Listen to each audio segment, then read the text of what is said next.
Shall we? Shall we go on to the interview questions now? I guess so. All right.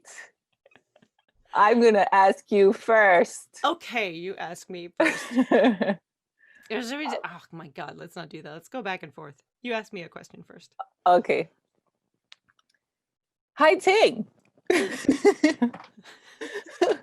What are your identities as an artist? Oh my God. Okay. I am a singing performer. That just fell out of the back of my brain because I always hate trying to say that I'm an opera singer or a classical singer or a whatever. I grew up in Northern California. My father is of Chinese ancestry and my mother of Ashkenazi Jewish. I grew up Jewish in a Reform temple, but I am a complete non-believer. And I am a New Yorker now. I've lived in New York since 1998, basically, with a couple of years out here and there. So I do kind of think of myself as a New Yorker, but also as a Californian. Mm-hmm. That doesn't really answer anything about as a singer. Yes, you did. It's such a fraught question these days. Yeah. No, you did. Oh, a mezzo soprano. There we go. There's my. I didn't know that. Piece of my identity as a singer. I didn't know that. Oh, look, my brother's asking me if I want pancakes. Oh, pancakes. I'll take some pancakes. You identify as a pancake lover or not? I do. I'm sorry about that. I knew that was going to happen. Oh, no problem. While that happened, I realized that I also, since pandemic, I've been doing audio and video editing. I don't say this really out in the world, but I have composed a couple things in the past few years that I'm not ready to say that I am a composer, but I was individually proud of what I made. And perhaps the world has heard some of it, but I don't yet say that I'm a composer. Super cool. And also I do a whole lot of other art making and craft making things. I saw like a mannequin in there. Yeah, that's my my dress mannequin. I one of my alternate careers back in the day was possibly going to be costume design or dressmaking. I took some classes at Parsons. I've been sewing since I was 5 or something. Okay. About the time that I started singing. Those quotes were for started singing. So yeah, I have made a lot of clothes and a lot of masks. Cool. Things I make stuff. So how about you? What's that? No, you're a super artist in many senses. No, I don't know, but I definitely think of myself as that idiom, the a Jill of all trades, but a master of none. I do. That can't be true. Think of myself like that.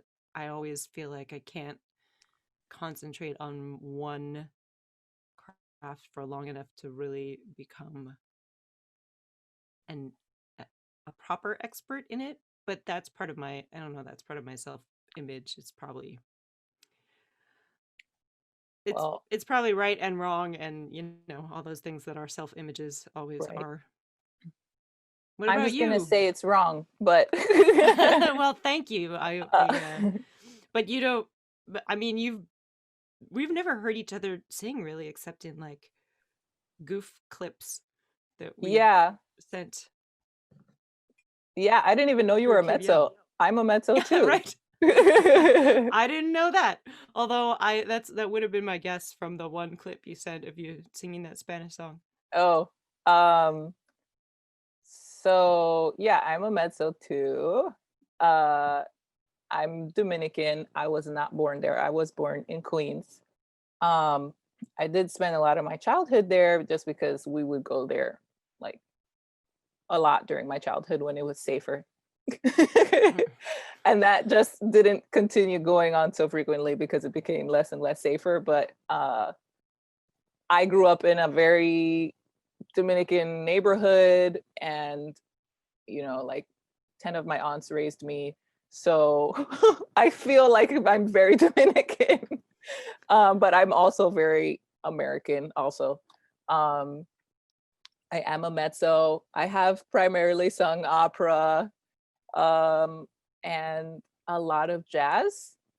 So I kind of paid, instead of having another type of side hustle during college. My side hustle was always singing jazz music somewhere, like gigging and stuff like that. Just I don't even know how that happened, but I just, in my experience in the two colleges that I went to, there's always a jazz department with almost no singers, and I have always kind of befriended the jazz instrumentalists and somehow picked up gigs that way.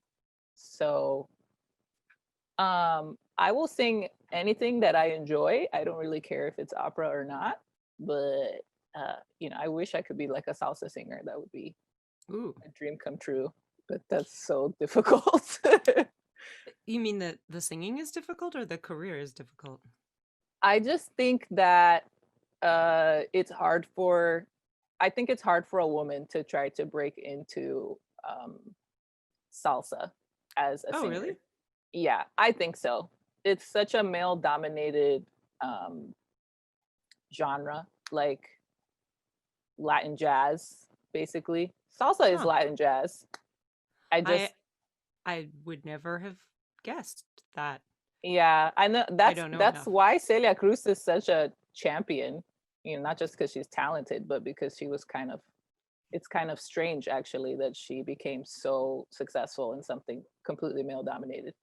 Well, maybe it's time for Girl, if you to to like become the next Celia Cruz. I would love to. I have gone to some jazz clubs and I just kind of try to get into jams sometimes with different bands that are there, but that's what everybody who goes to jazz clubs does anyway when there's an open jam. So I'm not really like standing out, or I'm not really much different than all the much more jazz experienced people around me. So I don't know, but maybe that's the thing. You'd have your own particular style. It'll it'll be a unique sound because you're yeah, perhaps. classically trained. Yeah. So I mean, Did you I grow up bilingual?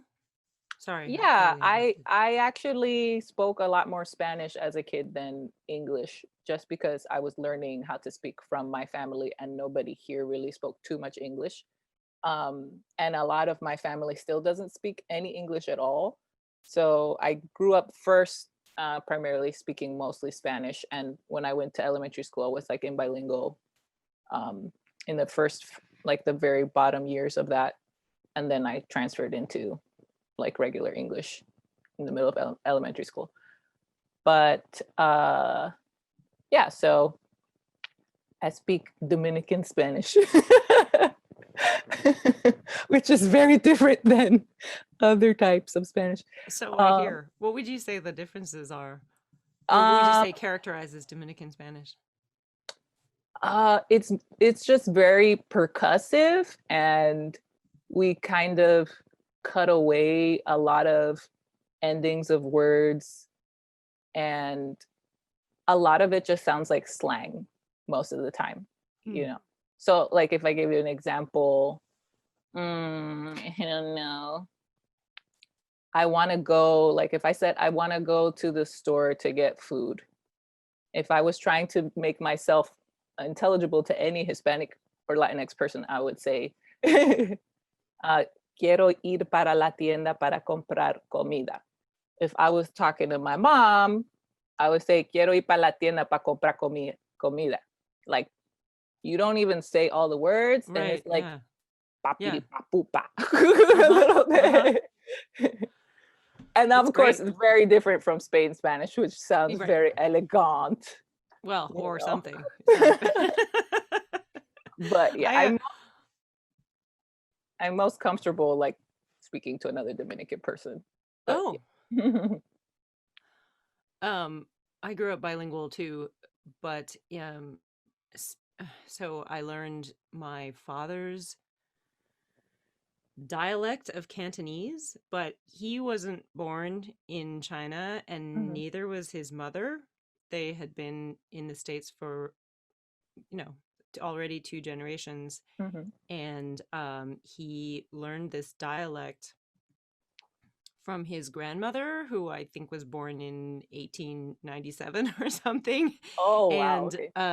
and he learned it because she was his caretaker when he was a baby, and um but it was her version of the dialect, like from the 19th century, and Mm, he spoke with that little community a bit, and a lot of people from that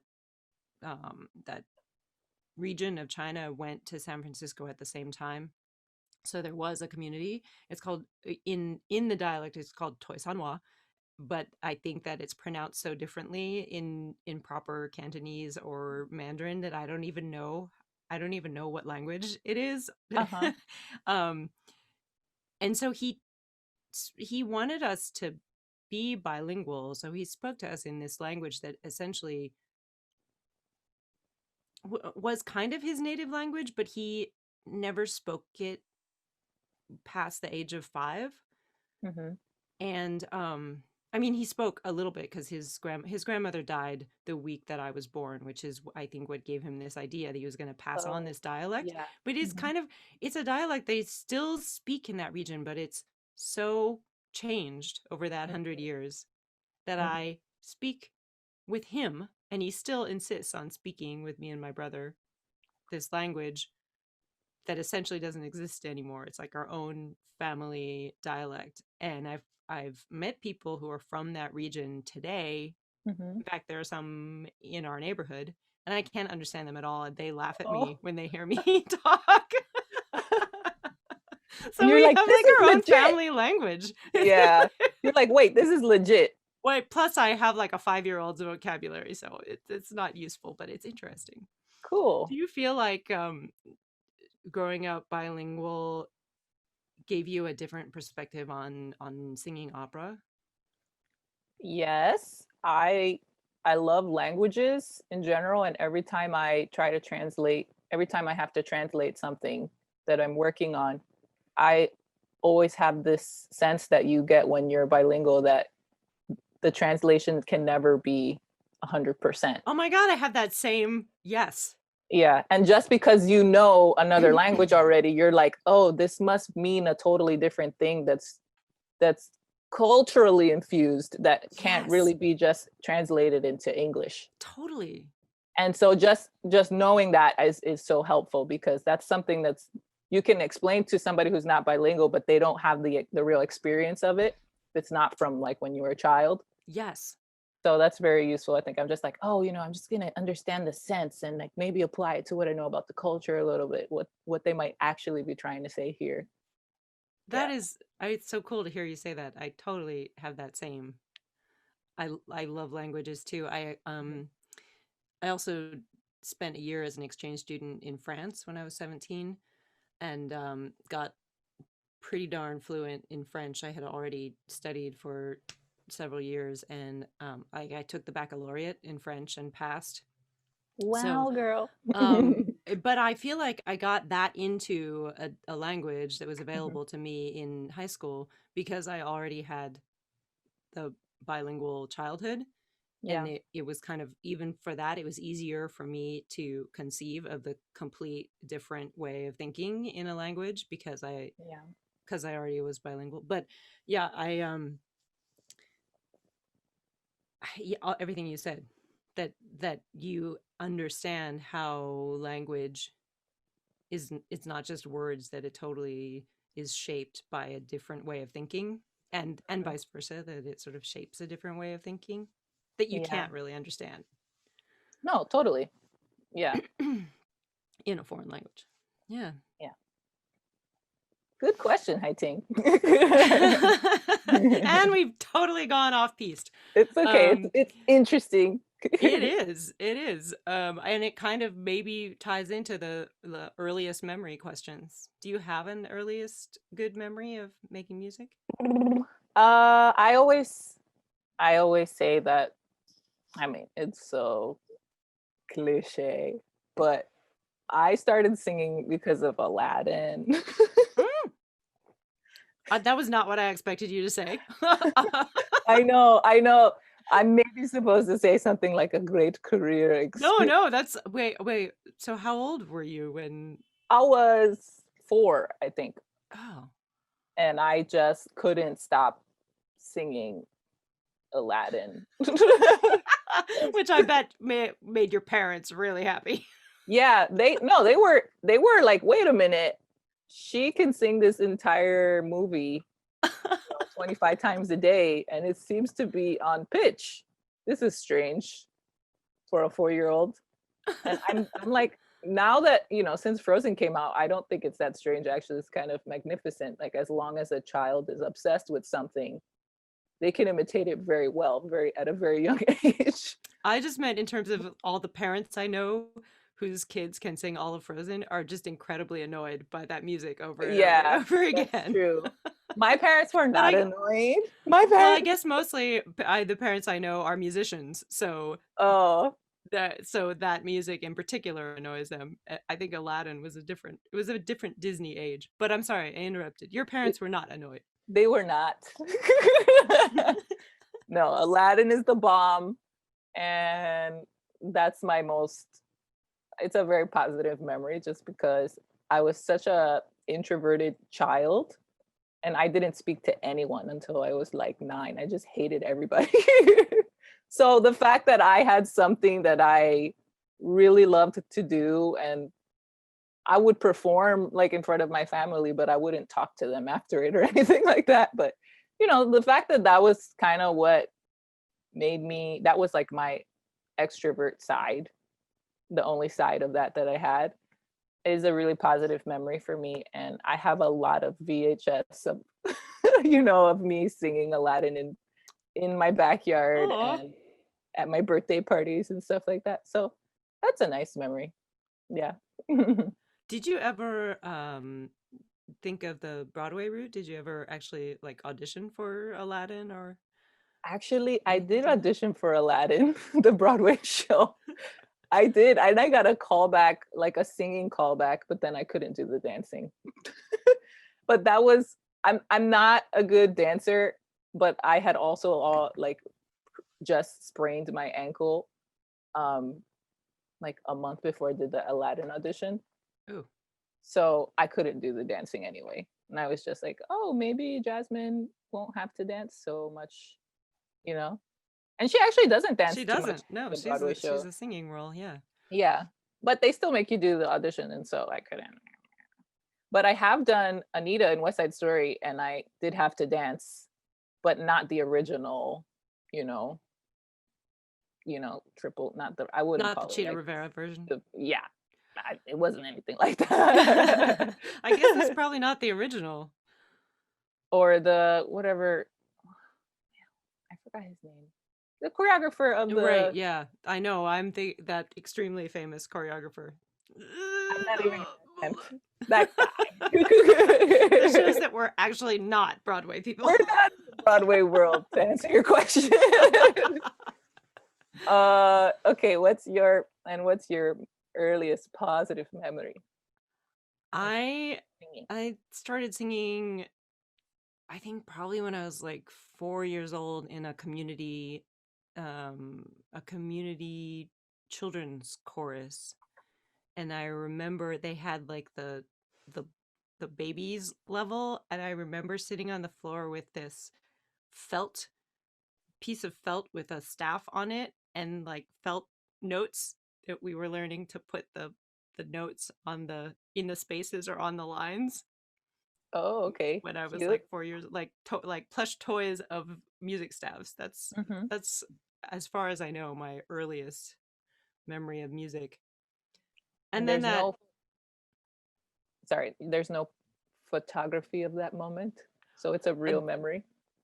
There, I don't think there is, because the only reason there wouldn't be, my dad was an avid amateur photographer in those days, so Oh. there are a lot of pictures, but that was part of the community choir, is that the young level was really, I mean, it was like after school daycare, partially just like an activity for preschoolers and kindergartners. So he probably wasn't there, and I doubt Mm-hmm. that there was photography. It wasn't as easy. It was the 80s too, so no, it was the 70s at that point, so there was not photography everywhere in the same way that there Mm-hmm. is now. I totally hear what you're saying. A lot of early memories are just replaced by photographs, but Yeah. I think that one is real, Cool. and might be, in fact, one of my earliest real memories. And I stayed in that children's choir till I was 15. They had different levels. When I was a teenager, we went to Russia and Romania, which was then the Soviet Union. This is 1989. It was like right before the Berlin Wall fell, Mm-hmm. and right, the exciting thing for history was that it was just a couple months before the Romanian Revolution, Mm-hmm. and it was a peace tour, like a youth peace tour, because there was very little exchange of any kind between the Soviet Union and the U.S. at that point, and it was like a music peace youth choir tour, and everything was very weird. That it was like we had official guides, and we were told certain Mm-hmm. things about the places we were going, and we were carefully corralled and only allowed to meet certain people and go certain places, and um it was very interesting, and is a whole, I could talk about that for an hour, so probably we should get off the topic. But yeah, Wow. music, that choir had a lot of influence on me over the years. Did that experience give you perfect pitch?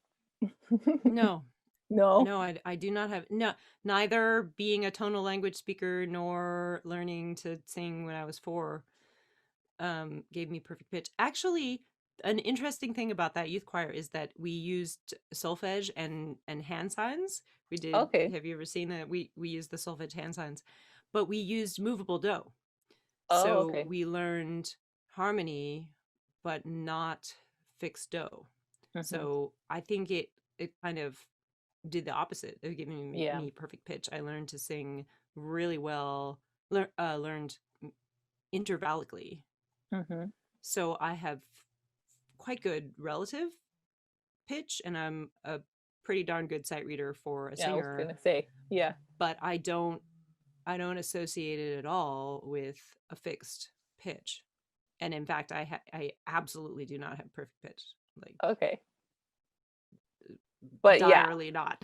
I feel I feel like you probably do have to have some pretty badass sight reading skills if you were in a choir from 4 to 15. Yeah, but we didn't learn a lot of sight singing. Oh, okay, We, okay. we we did it kind of, but it wasn't heavily concentrated on that. It was a lot of like harmonic solfege. We learned to replace the we learned to replace the note name, or not. We didn't learn the note names. We learned the functions. Mm-hmm. So like do mi or so, and we would actually do hand signs as we were sight reading, and had to know the function. We had to know the do for whatever key we were in. That's so cool. Is that understandable? Yeah, Yeah, it is kind of cool. It is kind yeah. of cool. Good skills to learn young. Yeah, yeah, yeah. Yeah. um okay, difficult memory of music making. Ooh. I guess if I just say it generally, I won't offend anyone because nobody will know that I'm talking about them. Oh Difficult. my god. I would say I mean, I've said this during some QVL meeting before. Just some of the, yeah, I'm not gonna give a specific thing. Some of the new music that I've done has just been so atrocious that they're voice killers, you know? Oh, yes, I know. I've done a whole lot of new music. My gosh. And you know, maybe it's not the right space to bring that up in, but it really bothers me. You It know, bothers me too. but I'm not going to give a specific example of my first time enduring such a thing. But But you think that your earliest negative memory of singing is of singing music that was bad for the voice? yes, Hmm. yes. So that would be well into adulthood and I was never, I feel very, very lucky for this, but music never stressed me out. Music and the that's whole, beautiful. I love it. yeah, until new music came along in my Wow. career. I Wow. and I didn't notice how lucky I was until somebody said, "Oh, I want to pay you the same amount of low money to now sing this." Uh-huh. Wow. And I was like, "Oh, oh, a challenge." And then I was like, "Oh, I can't sing anymore." So No, that's so interesting because I feel like so many people who have been musicians since they were children have childhood memories of music not being fun. I no, and I And always think it's about beautiful. this. Yeah, I always think about this and say, wow, you know, probably the reason for I always felt like it was easy to be a singer until there, that too is not yeah, common. I know. I know, but I was also like, how do you say this? I'm really bad at sometimes English escapes me. Um what is it? Small fish, little pond. Oh, Big that, pond. yeah. Big fish, little pond. Yeah. Okay. I was in a little pond for my undergrad and I felt like it was such a nurturing environment Mm. that I had so many opportunities and Where were you for your I undergrad? went to Queens College I mean, it's not and a small pond. I mean, It's I just would that it's I think it's a hidden gem. I think a lot of yeah. people don't know that there's an affordable conservatory to go to in the five boroughs that Right. you can still be in New York City and not go into massive debt, you know, But and there are still so many talented people there yeah, there living are in a New lot of York. talented people, It's but not it's such a small pond. I mean, when I As a girl from a really small town, that is a small pond. okay, okay. But still like Clearly you were as talented. well as a mezzo, there were like nine of us, honest. There were like nine mezzos in the undergrad program total. That's a pretty small pond. There were like 2 in my Okay. entire county. Okay. No, that's not true either. That's unfair. Uh, but I come from a town that was when I was growing up, it was like 30,000 people, Oh. and there was a university where my mom taught mathematics that technically had a music department, but like I I feel like by the time I was 14, I was one of the better singers in the town. Hmm. Period. But So like where did you go to, where was your undergrad? Eastman School of Music. So I went Oh. directly from being literally in a small pond to being in a very rarefied environment where I was really nothing. Where I didn't even really I had, to being in a kind of hoity-toity conservatory Right. environment that was very very very different. Well, I went to LaGuardia High School, So which is a you bigger already pond, were that, yeah. but that's a bigger pond than Queens College, I would say. I see. Right. Yeah. So when I went to LaGuardia High School, I didn't even know like how lucky I was because I just Yeah. heard about it one day. I didn't even know like oh, you're basically gonna get a very wonderful free music education. Didn't even notice like Right. how lucky I was. So when I was there, I wasn't stressed about, Right. oh, I need to be good. I need to be the best because I didn't even know what I had, you know? So Yeah. then once I got out, so I had some, obviously I got some very invaluable skills that I still didn't notice were an amazing thing to get. Yeah. And then when I went to Queens College, I was like, oh, this is almost easier, I see what you mean. you know? Yeah. Hmm. Yeah. Uh, but yeah, we're good at sidetracking here, you and I. Uh, I did you, feel like the sidetracking is where the interesting stuff is. that's where it's at. Yes. What's your earliest horrifying memory of making um, music? well, I was thinking probably the earliest is fighting with my father over practicing piano because I did that when Oh. I started playing piano when I was 7, after I had already been singing a bit, and um I did fight with him a lot over practicing. But I don't know if that's actually negative or just childhood. I I do also remember that in this small town I grew up in, there was on like just standard racism, and there were 2 people of Chinese heritage in the entire town, Hmm. and they were often mistaken for each other because that's how it was in the 70s. They were both Chinese men or Chinese American men married to white women, and the couples were just constantly being mistaken for each other all Oh around the no. town. No. And uh, I did community theater when I was a kid, like community musical theater, Hmm. and I I was I'm sidetracking already. I was cast with the son of the other Chinese man, in in so 2 half Chinese kids in South Pacific. So Hmm. we were the biracial kids. Um, when I, that wasn't the first thing I did. The first thing I did was The King and I, in which I was um in which all the half Asian kids in the entire county, all 5 of us, maybe all 6 of Hmm. us, were in the cast, but everyone else was white, of course. Hmm. Um, and then South Pacific, where we were the biracial kids, we were biracial kids. But then the next year, the community theater did Fiddler on the Roof. Hmm. And as you can imagine, there also were very few Jews in the county, and we were some of the actual Jews, Yeah. my brother and I. And they didn't want to put us in the cast because we didn't look Jewish. And and then also, yeah. Uh-huh.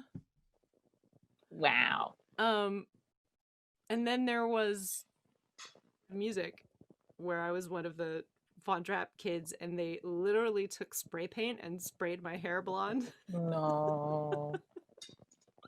No. Yeah, so those are I don't know if they're negative music making experiences, because the music making was fun, but you overhear things when you're a kid, like that do, when you sort of replay them as an adult. Mm. Not the best, not the best memories. So you did you understand, do you think, like, yeah, you just said you notice it a little bit more when you think about it as an adult, but did you understand what was going on? Do you think? Did It's hard to say hmm because, like you said, photographs. I've Yeah. replayed these things so often, and the context is so different. This was okay. This would have been 1980 to 83 or so when I Mhm. was first doing community theater, and it was a little bit just the way it was. But my father was very aware of racial stuff, and Mhm. he had no qualms about talking about it. Okay. And my mom too at the time. Like, this is not something that is so much changed in the cultural environment, but Jews were not like standard white at that point either, and she had a little bit of a racial chip on her shoulder. So Mm-hmm. between the two of them, and then also the fact that they were in an interracial marriage that had started in 1968, when it was still illegal in some states, they were super open about the politics of Okay. race. Yeah. So I definitely was aware of some of it, and also like when they heard the theater people say things about us, they would get really mad, and I know that there were some small town fights. Mm-hmm. Uh, Wow. it's weird because at this point, living in New York, I I feel like I barely qualify as not white, but growing up, it's like being biracial in the 70s and 80s. There was definitely this sense of like no one accepts you as their own. Mm-hmm. You're not actually part of any particular group. So that was a pretty strong thread in my childhood. So interesting. So interesting. So not New Yeah. York. So not New York. Well, let me just give a quick obviously I grew up in New York, so I had like the opposite experience in a way Where because everyone's all mixed up. In Corona yeah. too. Like Well, Corona wildly. is mixed up in the Hispanic sense. Like there's so many different kind of Latinx people here, but people don't really speak English here. Like if I go somewhere, it makes more sense for me to speak in Spanish to communicate with people in this neighborhood. But when I went to when I went to junior high, I went to Louis Armstrong Middle School, which is in Corona, and it was I forget what you call it, but it was the kind of school that they weren't just accepting the local kids; they were accepting kids from all over the place. So that was very very diverse because when I went to elementary school around the corner, it was all Hispanic. But then when I went to junior high, it was kids from everywhere. And then when I went to LaGuardia, it was even more kids from Yeah. everywhere. So you couldn't really, there weren't that many cliques because, which I love, because every single person was different. So Yeah. you couldn't like have a clique. You Yeah. know what I mean? So that was great. But then when I moved to Ohio to do my master's, Oh, did you um, go to Oberlin? no, I went to Cincinnati. Oh, right, right. Wow. Was Whoa. it was my first experience of people asking me like where I was from, and everybody thought I was Sorry. biracial. Everybody thought I was biracial. Um, because I don't know. I mean, as you know, my normal hair is like a very big curly thing. Yeah. So, and I started dating somebody who was from there. So, Oh, you you know mean they what? thought they thought you were like African American white biracial, Yes, that kind of? yes, Oh. they did. So, yeah, I was also dating somebody from Cincinnati whose family had been there for like 4 generations, and they were of German descent.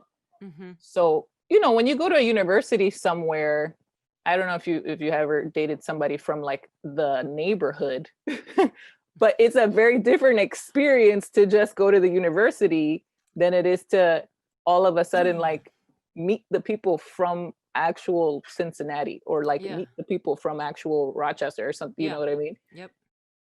The university does not in any way represent the cultural diversity or the area of the university at all. So um, I would hang out in very white suburban areas a lot when I went there. And just, I was basically like the only non blonde, blue eyed person. And everybody would ask me if I was half white, half black. Everybody. And I just was like, That would be the question? That was the question. Yeah, it was like, are you biracial? Everywhere I went. And I was just like, what a question.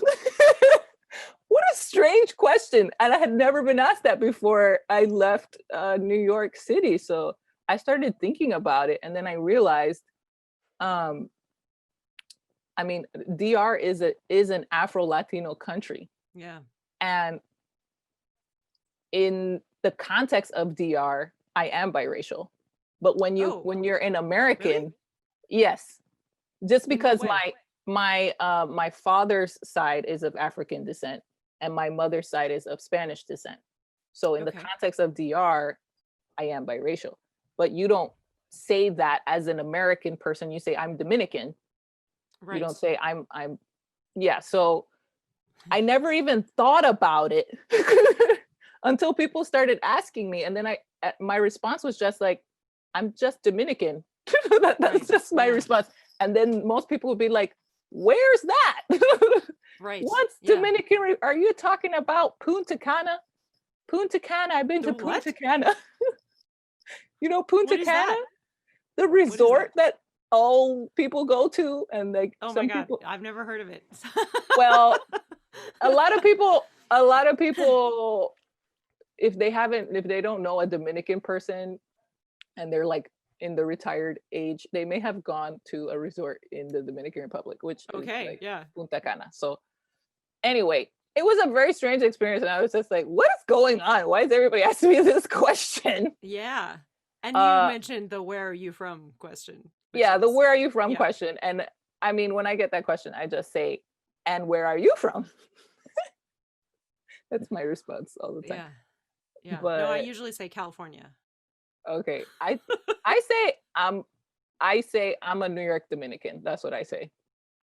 So anyway, Ah, okay. my God. Um, Anyway, let's see. We were asked to keep this to an hour. Okay. Um,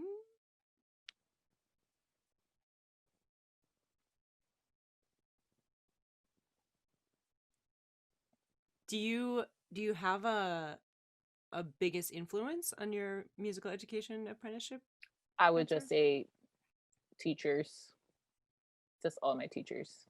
I had a huge list of people who actually cared about the fact that I had some kind of inherent musical skill. That's really nice. Yeah. You? Yeah, I don't know if I have a if I have a good answer. My instinct is to answer that I'm not the kind of person who like latches on to people in a mentor or guru kind of way. I tend to like much more separate out people and their ideas. So like I think of the ideas and the techniques and the tools as being the influence on me, Mm-hmm. and then the people are separate, whether I love them or hate them or whatever. I tend to think of things like that. um, I mean, there are obviously people that I loved along the way, but they weren't always the people who gave me the best tools for singing. um, and then sometimes the negative influences are the strongest for me. I Mm-hmm. tend to like want to fight back against people who say you can't or that's a terrible idea or whatever. So I feel like I spend a lot of my time doing things because people told me that I shouldn't, which is Yeah. probably not a great way of going about it, but that's like the way No, it works. It I definitely mean, works too. I don't know. It it does something. I don't know, but it definitely also puts you like in opposition to people who can be really helpful. And I think I have probably sabotaged my career several times because of that, because I'm unwilling to go along with something because I'm annoyed about one part of it, like Mm-hmm. the the agent who heard me sing in grad school and told me that I had to wear a dress to my auditions because even though I was singing like all pants rolls. Pants rolls? And because because men, gay or straight, like to see women in dresses. That is, as far as I remember, a quote of what he said. And I like didn't sing for agents for years because of that. Mm-hmm. Mm-hmm. I see. So All right, things like that.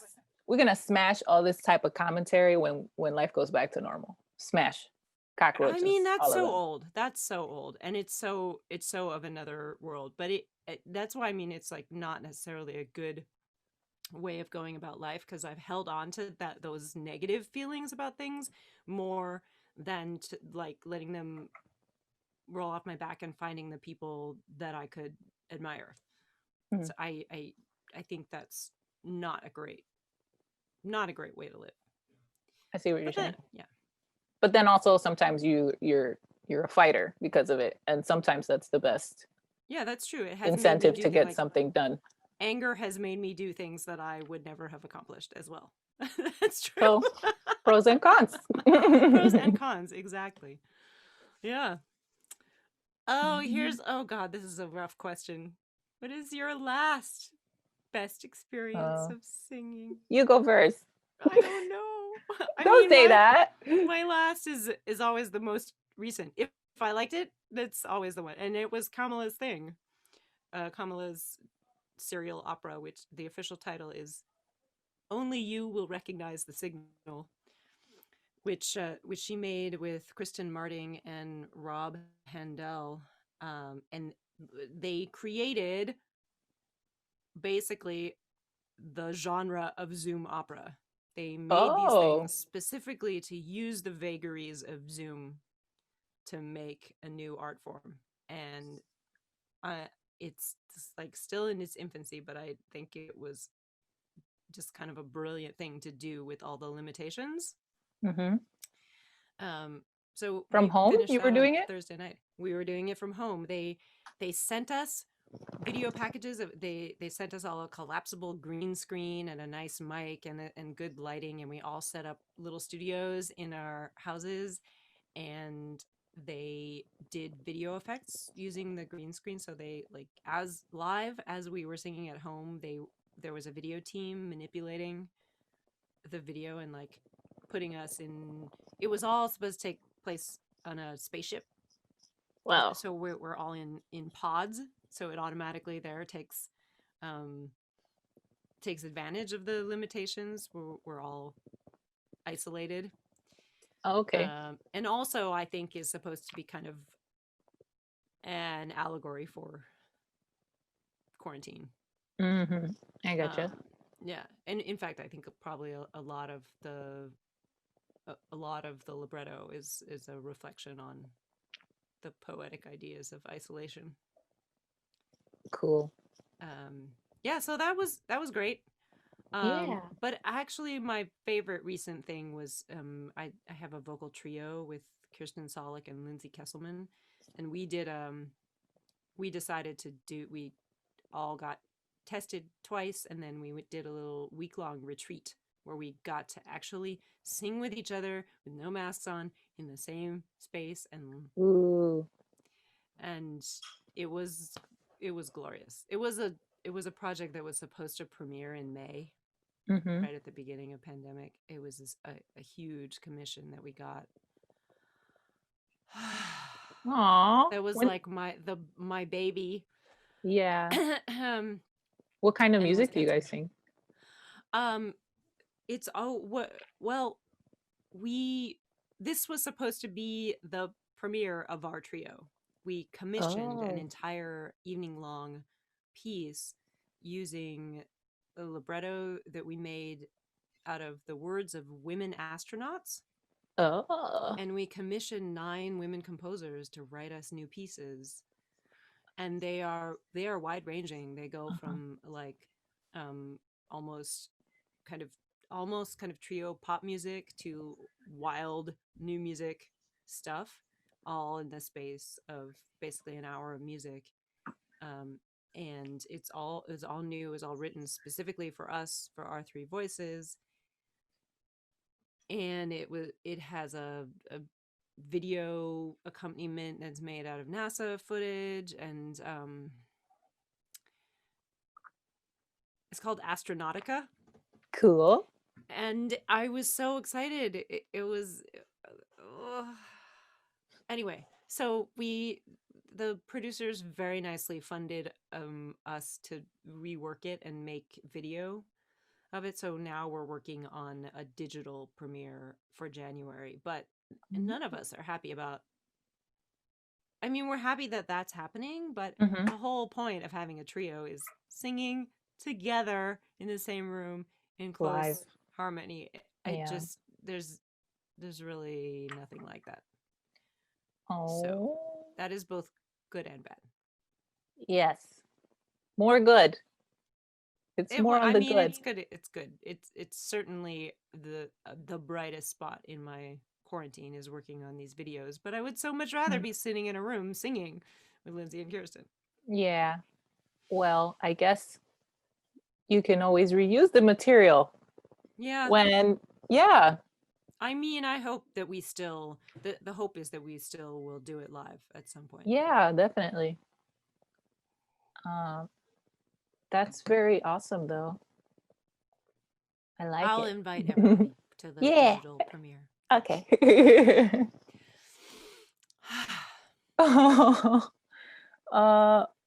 I really, my last best experience. I don't even know what to say. The same. That's same. Because also I did something that I'm very happy about, which was in July, August, I can't remember. But I did something virtually. I mentioned it during a QVL meeting at one point, where I raised money for a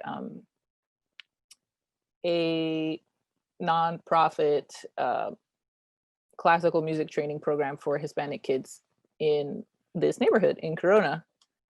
And I also really thought it was a wonderful thing, but I would have rather done it in person, obviously. So that's the part where, there's so many hurdles that you have to cross in order to make something possible during this time, that it just like, it's annoying. And everything just feels impossible.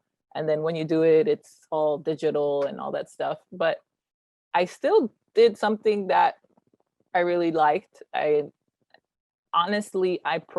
something that I had been wanting to do for a while. So maybe if this hadn't happened, maybe I would have just kept throwing it in the back burner, and maybe it would have never happened. Yeah. Because we're always so busy doing a million things. So, that was really Almost great. the silver lining. Yeah, it's and it's something that I did that it will influence future choices in terms of prioritizing what kinds of things I want to be singing for and organizing. So, yeah. So I really liked that. It was an all Spanish repertoire recital virtually with a Spanish classical guitarist, and that's one of my bread and butter is singing Spanish art song. So did you get together in the same space? Yeah, we did. Yeah, we did. We started rehearsing when it was warm outside, so we would rehearse in my backyard. And just like stand like 12 feet apart for the first month and a half of rehearsals. And the concert was supposed to be outside, but it's a really noisy neighborhood and people were just like blasting cumbia all the time. So we eventually had to do it inside. And, he never took his mask off, and I would have my mask on when we were chatting and stuff like that. But anyway, it was safe. He became part of like my pod, in terms of who were around all the time. And so it was really great. And we raised over $2,000 for them, and Kelvin and Kathy with Vital Opera co-produced. So and there was extreme support and guidance from them as well. So it was an amazing thing. And yeah, it Oh, was just virtual. So congratulations. that was annoying, but it's okay. So yeah, that was in July or August. I can't even remember. Yeah. That's a good segue to talk about QVL, Oh, why Kelvin and did you Kathy. join QVL? Since we're almost at the end of our hour and we probably should. All right. How I about joined QVL because Kelvin asked me to. Kelvin also asked me to in the question? There we go. There's our answer. No, but I think it's interesting to think about. Not that I have an answer, but I think it's really interesting to think about how Kelvin chose who was gonna be in QVL when he didn't even know what it was. Mm-hmm. And I have no idea. I have no insight into his brain really, but whatever it was that he did, he got this amazing set of people that Yeah, somehow like all mesh in this really interesting way. I know. It's kind of insane. And I wonder whether it would have been like that with any decently diverse group of singers or whether it was really I some don't kind of people genius that Kelvin did. yeah, I don't think it would have no, I don't think I mean, obviously if you're an artist, I feel like we have something in common just as being artists, and that influences our other like psychological attributes as well. But I think no, I think he chose people that he really likes as a human Hmm. being. And he just thought, well, if I really like these people, then they maybe will like each other. I don't Yeah, know. that's very interesting. I hadn't thought of it simply like that. But partially because Kelvin and I didn't know each other very well. Okay. We had worked together just in the sense of like being in the same giant choral gigs Mm-hmm. for the Philharmonic and stuff. And like having a lot of people over the years have said, "Do you know Kelvin? You must know Kelvin." And I don't know if it's because we're both Chinese Uh-huh. or if it's because they recognize that we share a certain aesthetic in art making. Mm-hmm. I hope it's the latter, but I suspect there's some of the former. Probably. But nonetheless, I should have known Kelvin long ago. I have been really excited to get to know him better, and I wish that we had worked together in Vital Opera before this, and I wish that we're going to get to work together later. Had you ever worked with Vital Opera? I hadn't worked with Vital Opera, but with I worked with Kelvin in Cincinnati. He Oh, yeah, uh 3 years prior, now 4 years prior. He was hired to direct a new rock opera. yes. Yeah. And I was one of the singers, and that's how I met him. And All right, dish the yeah. dirt. What was he like as a director? Um, you know, obviously he's unlike anybody else. It's kind of like he wants you to find what you would like to do with your character. But he just has a really good way at trying to get you to think about that. I feel like that's exactly what he's done with QVL, like substitute the other meaning of character Mhm. for what you just said. He just really wants you to find out. He really wanted us to find out what the character of this group was going to be, and what our own what we were going to show of our own personalities, trials and tribulations within this context. Mhm. And he had a great way of very quietly and with no of like almost no action, just like drawing it out of us. Yeah, it's a skill. It's beautiful. Yeah. So yeah, that was cool.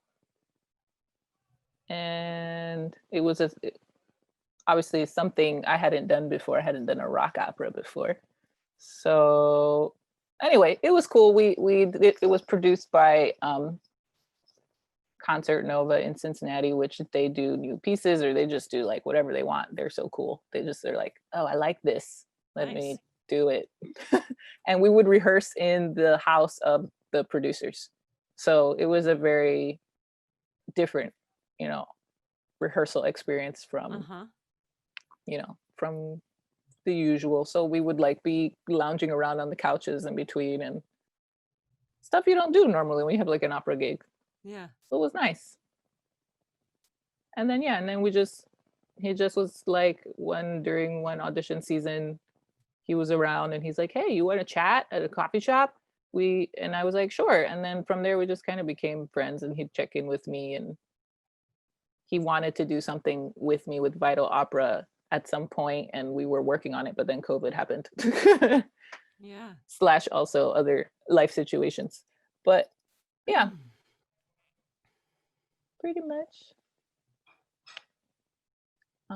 Let's see. QVL questions that we must answer in yellow. What do you hope to get out of your time in QVL? That's such an odd way of putting it for a thing that's not even like we didn't have any expectations coming into it, or at least I didn't, and that was part of what was great about it. So Hmm. it ends up being more of a retrospective question. Like I never Hmm. could have hoped for what I got out of QVL, which is a kind of support group of like-minded people, some of whom I had Hmm. never met, who were just going to be incredibly open about all the personal things facing them in this moment of crisis for our profession. Hmm. Yeah, And and I always end up using the word support group.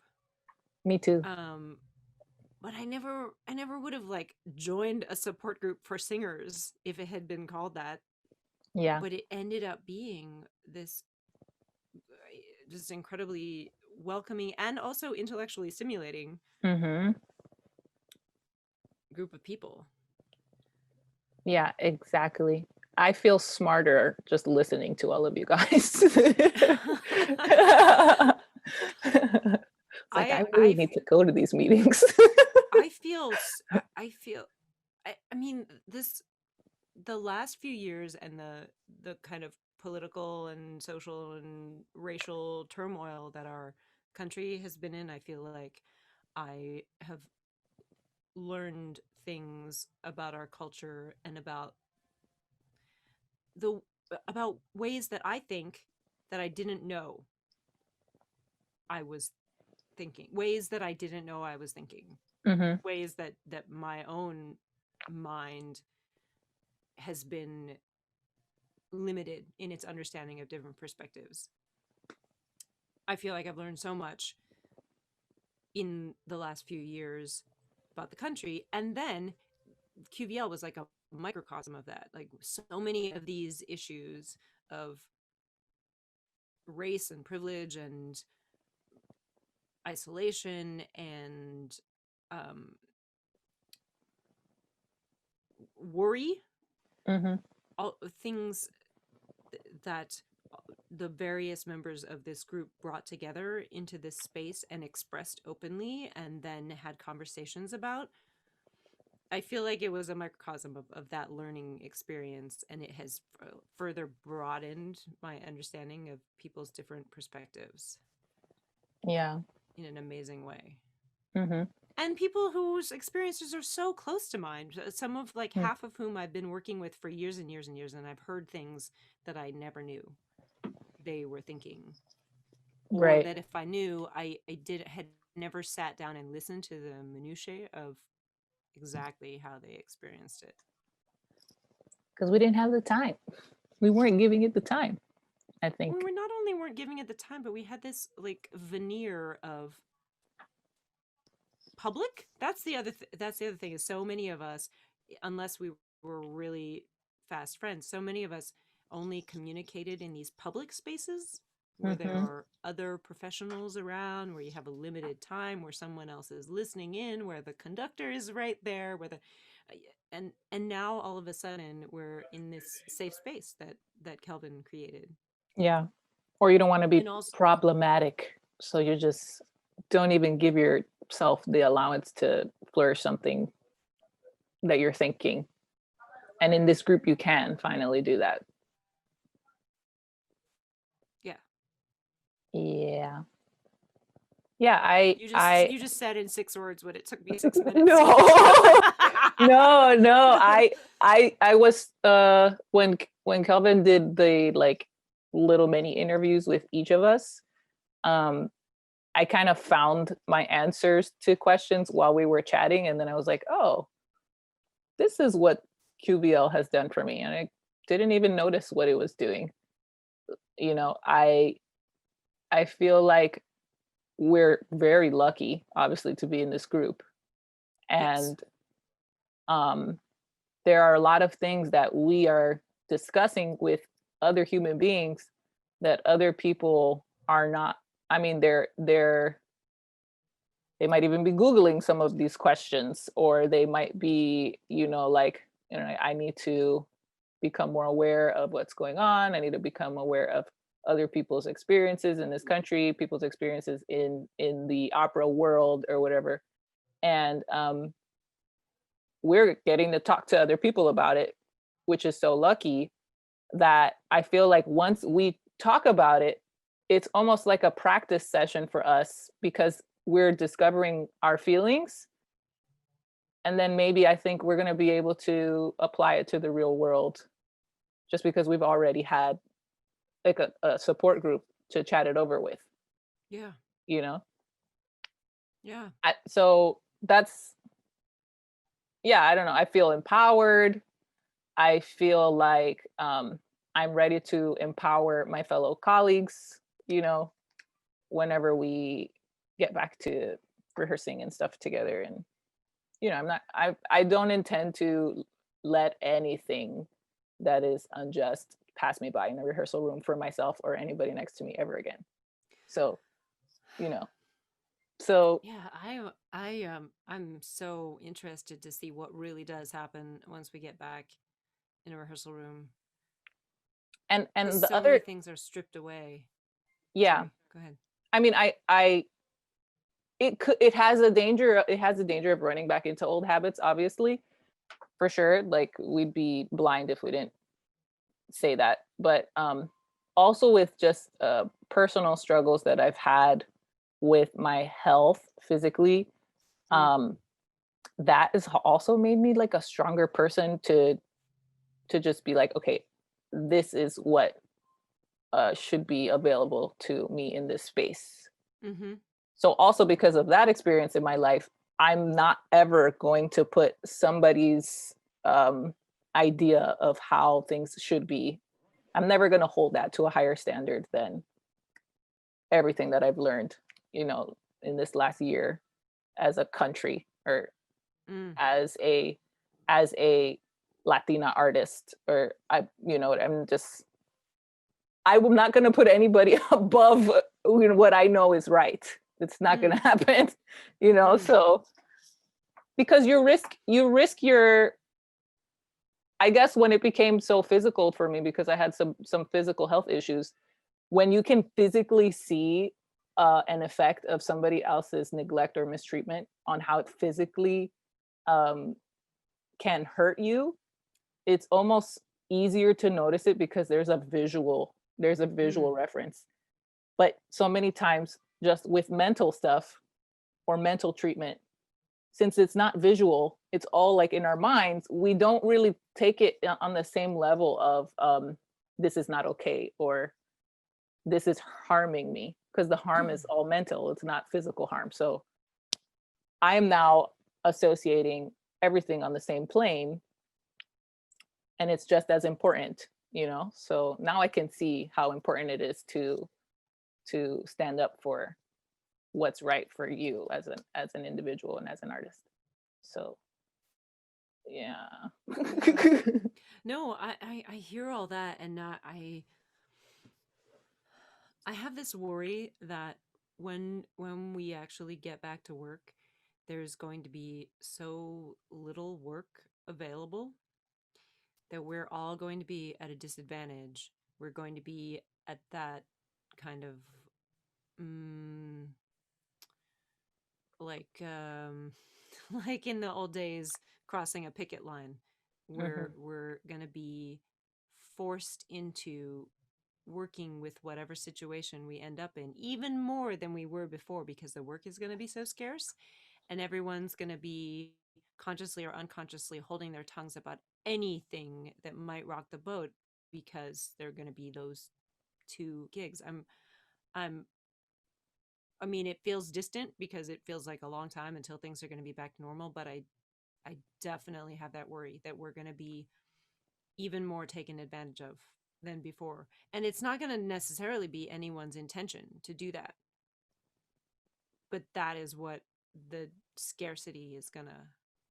And and also everyone's going to be so grateful to be back at work at all that they're going to overlook everything. And hopefully it'll be balanced out by people having reflected on their bad behavior Mhm. and having had nothing but time to reflect on their bad behavior and be trying to counteract it, which has definitely already happened some in quarantine. But you know, as everyone has said this whole time, being in a digital space like Zoom is really different, is a really different way of being human than being in the same physical space. There are all kinds of dynamics that are not there in Zoom, some of which is bad and some of which is good. Mm. Like you don't have that just physical presence of like the stronger person and the arrangement of the room in a Mm. hierarchical order, and there are all kinds of things that we have not thought about in a Mm. year Right. that are going to like come flooding back, and we're not necessarily going to have any power to make them better than they were, and they might be worse. I don't know. It's I a don't mean wise to be worry. pessimistic, but You're I right. have been disappointed in humanity several times over the Yeah. last 4 years. You're right. You're right. I mean, the world is never going to be perfect, but maybe at least problems will shift to something other than racism. At Yeah, least, yeah. perhaps, I think you that's a know. very good hope. Yeah. Yeah. Okay. I think that we might have. Oh, I don't know if that's true. I was going to say we kind of bled into the next question there. Oh, yeah. We kind Did of we answered talk that about it? We talked about unintentionally. it. I think we Everyone, we did it. rewind the tape. You'll see that we just talked about things we were Yeah. passionate about. Yeah. Totally. Yeah, and we're talking a lot, so we could keep We could going. probably just go pretend the rest of this is lightning round, Yeah, because sure. we're now we've Oh my now this gosh. is an hour 15. We're at an hour 15. All right, we can. Yeah. How about this? Why don't you look down that list of questions and just in a lightning round way answer 5 or 6 questions that leap out to you. Okay. I'm just gonna answer the Queen's question and the admiration question like it's one big question instead of each individually. So just for Queens, my favorite place in Queens is my home where I grew Oh, up, um, in Corona, Queens. And what kind of that's house is it? so it's a 4-story house. I used to live in one of the we used to live in one half of the first floor when I was a kid, and over time my father um, took more and more of the house and then eventually bought the house. So we used to rent here. There used to be about 25 people living in the house, and he eventually bought the house and kicked everybody else out. But I grew up in here with between this house and the house next door, which is also related to me. There were like 35 people. We were basically all living together, raising each other's children. And yeah, so this is my favorite place in Queens, is these two houses. That's beautiful. I love it. Yeah, And you're very still lucky. there. You're in the building now. Yeah, I'm here now. I moved back here like after I had a health issue. So I moved back here like 2 years ago. Yeah. I had moved away for about 8 years. So and yeah, the memories in these two houses, there are many family, you know, parties, dancing salsa and merengue and stuff like that. Those are my best memories here. And where are you these days? I'm here again. Yeah. Nice segue. Yeah. Okay, you go with Queens, and where are you these days? Oh, where am I? I am in Queens. I'm in Ridgewood, Queens, a block into Queens, which is why Jonathan Woody and I made that joke about Brooklyn. Yeah. My favorite place in Brooklyn is Queens. Uh-huh. And I have trouble with all of these favorites questions, because I don't like steadily have a favorite of anything. It's whatever of the genre or the place that I last, or not even last, but what, like, it depends on my mood what my favorite thing is. I've lived in the Queens neighborhoods I've lived in Woodside, Sunnyside, and Long Island City, and Greenpoint. That's not Queens technically, but I was kind of Queens like. And I've really liked all the neighborhoods. I guess my favorite thing about Queens is Queens and the fact that it is so diverse, which to me, like to you, it's literally the atmosphere that you were born into, grew up in. And for me, it's so different and it's so amazing. It's so fantastic to be surrounded by so many languages, so many cultures. Like here in Ridgewood,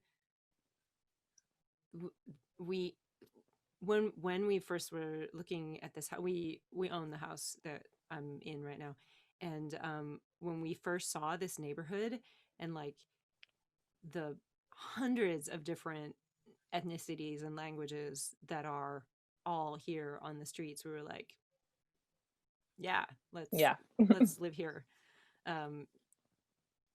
So that is my favorite thing about Queens, is the diversity. And I was super happy when I saw the actual statistics that Queens is basically the most diverse city on earth.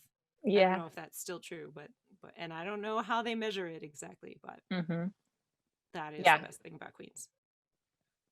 That's also one of my favorite things about this. Even though I grew up here, I'm still like, oh, this is so cool every time I go somewhere like in Queens, and I'm just like, ooh, you know, it still amazes me. That's so nice to hear. Yeah. Okay, let's do this. Oh, and food. Yes. That is the other thing about all these cultures.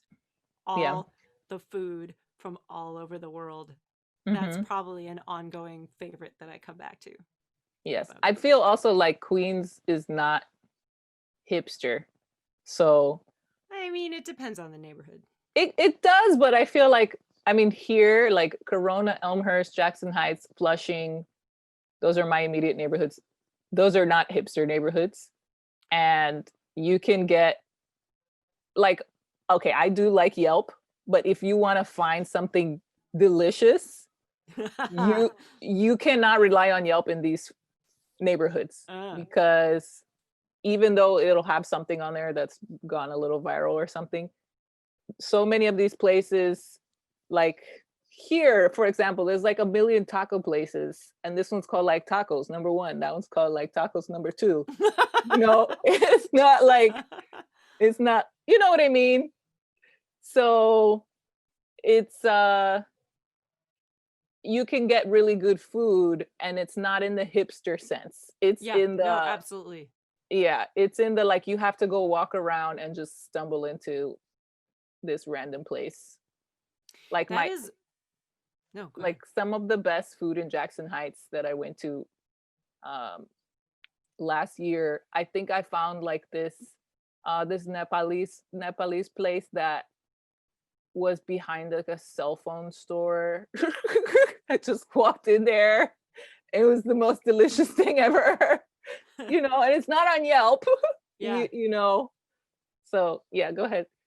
I was gonna say Ridgewood is getting a little hipstery.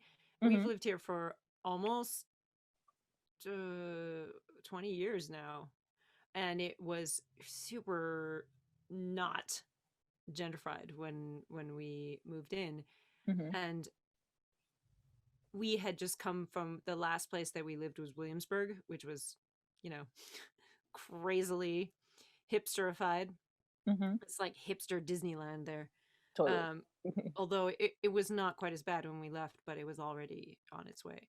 Mhm, And so we have watched this neighborhood very slowly become a little bit of a hipster destination.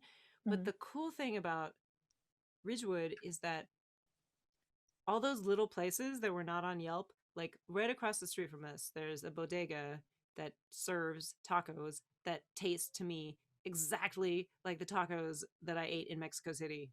mm. Like, unlike any other New York tacos that I had ever had before that. And it was just this little hole in the wall bodega. And with one woman behind the counter, like cooking her mole poblano, Yeah. which is amazing. And and then at some point in the last 2 decades, somebody reviewed that, and Mm, they are so prosperous now. Instead of getting pushed out, now all the local hipsters go there for the authentic Mexican food, and it's mm. still the same woman behind the Oh. counter. So it really it I that's just one example, but it really does feel like in Ridgewood all boats have been lifted instead of people being gentrified out. Mm, Although mhm. there definitely has been some of that in terms of who gets to live in the various apartments, Sure. it Yeah. seems like the local businesses, so many of the local businesses have been here since before, and they are authentic or whatever. Mhm. They were serving their communities, and they basically have not changed. They've just become more prosperous as Well, that's good. as it is. It's definitely like a positive New York story. That part of it is. And also the fact that yes, a lot of hipsters have moved in, but honestly, it's a lot of hipsters of color, which is not what I saw in Williamsburg. I Yeah, saw right. people getting pushed out by richer, whiter people. Right. And here, yeah, younger hipsters have moved in, but they are um, maybe not quite as diverse as the working people Mhm, who still mhm, live here, mhm, mhm, but they are New Yorkers, mhm, they're mhm. it is a welcoming place to still to people of all cultures who can Cool. afford it. Right. I don't know, double-edged sword, Yeah, but very Queens. cool. Yeah. Admiration, I don't know, gratitude. maybe that's maybe that's we should end on that on a Queens high note. I'm fine with that. Yeah, we're at like an hour and a half. Yeah. Okay, yeah, that's good. Cool. It's Oh, been nice. amazing talking to you. Yeah, likewise. You're one Nice. of the people that I didn't know at all before Queens I don't know Coastal. anybody except for Kelvin. Oh, well, wait, you knew Yeah. Kelvin. Yeah. So then I kind of knew all of you a little bit because I knew Kelvin. That's a good way of putting it. Okay, we did good. Yeah. All right. Take care of yourself. Good luck with the healthcare stuff. My God, Okay. that at the was it the last meeting where you I could see you got really worked up about public services from your personal, clearly, definitely it is something that touches you deeply. I don't remember that. That's probably me every day. Yeah, no, we were talking about how government can do things Oh, that oh, the private sector can't, right. Yeah. and you kind of like leapt in with how maddening and bad government services can be. Right. Um, in so many instances, it's not worse than the private sector version of it. Hmm. It's obviously just all in an individual, depends on the individual moment, but Mhm. I'm sorry that you have to deal with the bureaucracy, but I'm glad there are some services available to you. Right. Yeah. That's a huge double-edged sword. Oh, yes. Yeah. Yeah. Okay. Yeah. Well, adieu. Yes, until Tuesday, I guess.